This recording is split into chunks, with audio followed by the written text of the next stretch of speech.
Hey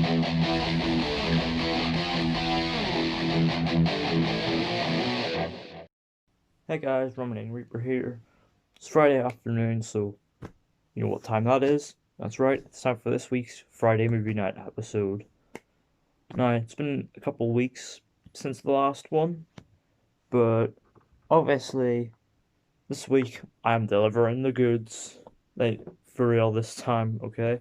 Because this week's episode, which won the vote, thank you everyone by the way for voting for this, but this week's episode is Train to Busan. Been really looking forward to watching this one for a while now, and finally managed to get this on Blu-ray in October. You know, back when the whole circuit breaker lockdown thing happened, and I managed to get this fairly cheap from W. Smith online. So yeah, I'm really looking forward to watching this one. I've heard nothing but good things about it, so I'm expecting this to be good. So yeah, I won't waste too much more time. Just pop this into disc into the PlayStation and get watching Train to Busan.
So yeah, Train to Busan. What did I think of it? Well, well, you just have to check it out for yourself. It is amazing. Probably one of the best modern zombie films that you're gonna get. This is great. Some really good tense scenes with the zombies, like but they don't peak like immediately when we see, the first time we see like a huge group of zombies. Don't worry, it only gets bigger from there. But yet, it's all contained within this train that's headed to Busan, which just heightens that tension because you don't know, well, you don't know are they gonna be able to survive, and it's the waiting game of who's gonna be infected next. And yeah, the set of characters we focus on a funds manager and his daughter who are trying to get to Busan so that he can see his wife who's left him because his daughter wants to. We see a married couple who are about to have a baby, and we learn that, well, they've not even decided on a name. We also see a group of like teenagers, like a school baseball team or something, and one of them's like, you know, obviously there are feelings between one of the boys and a girl, but he doesn't want to admit it. We also meet a guy who's like the COO of a bus company, and he just gets really unhinged as it progresses. The guy who played him did a brilliant job, And we also see like a guy who's like a conspiracy theorist type who's like proclaiming that everyone is dead.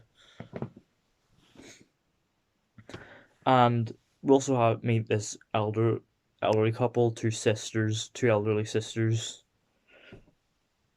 So yeah, a really good diverse bunch of characters, like, and they're all written in a way, they're all very well written, and we care about them, as the film progresses, which really adds like the stakes and really adds the intensity because we want these characters to survive because because we are got ourselves invested in them, and particularly towards the end it does get pretty emotional, and there's one particular scene at the very end that I was almost on the verge of tears. Like, it was really well done. Like, this is definitely like a zombie film, but the zombies do sort of take a back seat to the characters, and that's what the best zombie films do. It's not about the zombies; it's the characters. And our lead character, who's a funds manager, you know, his wife's left him, and you know, over the course of the film, we kind of learn why, and the he's very much our point of view into this world, and he's being very he keeps very rational, but deep down he is scared. One thing I really liked is that, well, there were no like badasses with like machine guns down there to take down the zombies. Instead, the characters, they think strategically. They make use of what they have around them to be able to, beat the zombies and distract them. And it leads to a really good scene in like the middle portion of the film where three of our characters are trying to get to, some of their friends and family who are a few cars down in the train, and basically fight their way across using like, one of them's from the baseball boys, so of course it's baseball bats. One's managed to get a hold of like a riot shield, and they're making use of like bandages and stuff they have around them, and they're making use of each other's supplies as well to distract the zombies. That was a really good epic scene. But yet they went badass mode, but it was confined within the train, and it worked so well. It felt so epic. Oh, and speaking of the zombies, I really like what they did with the zombies. They could have like had them, do stuff based on what the plot needed for whatever tense scene and the writers wanted to happen, but no.